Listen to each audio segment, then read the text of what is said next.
Hello, I'm glad we could make it again this morning. So, we're going to just pick it up from where we stopped the last time. How God Gives Financial Resources, the book by Dr. Sam Adeyemi, The Real Money. When you pray, expect ideas, strategies, or instructions from God.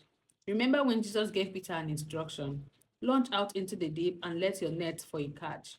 Peter did it, though reluctantly, and the man who had not been able to catch a fish all night was shocked to see fish swimming into his net. When Jesus gave him that instruction, he gave him the fish. Wow. When you consider it from that perspective, you're wealthier than you realize. Several years ago, when our church was very young, I was praying one Saturday morning. We had bills to pay the following week, and I did not know how to raise the money. Given our normal income on Sundays, it was obvious we would not be able to pay the bills. I was praying, asking the Lord for a way out, when all of a sudden He said to me, "If I give you twice your normal income tomorrow, will that cover your bills?" I said, "Yes, Lord." He said, "Why don't you ask me to double your income?" I asked him to double the income. On Sunday, our income was doubled the normal income. In fact, I thought that was all. At the Wednesday service of that week, our income was double the normal amount. I thought that was the end of it, but our income doubled permanently from then on. One word from God on Saturday morning changed our income.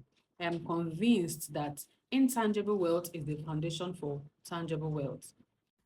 I remember a day in October 2002. I was at a friend's house in Austin, Texas.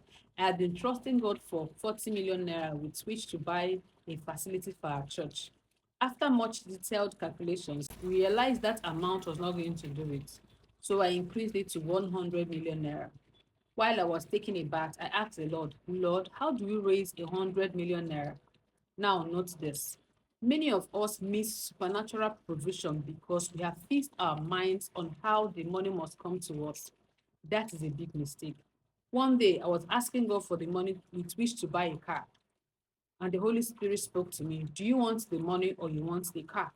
Which one do you want?" I said, "The car, of course." He said, "Ask me for the car and allow me to choose how I bring the car to you, either to give you the car directly or to give you the money to buy the car." Always remember that the person you are dealing with, God, does not spend cash, He spends resources. So I continue my story. How do we get 100 million naira? I asked the Lord. Then He spoke to my heart. "Don't build for yesterday, build for tomorrow." I said, "What is that?" He said, "Build a facility where governors can find it comfortable to attend services with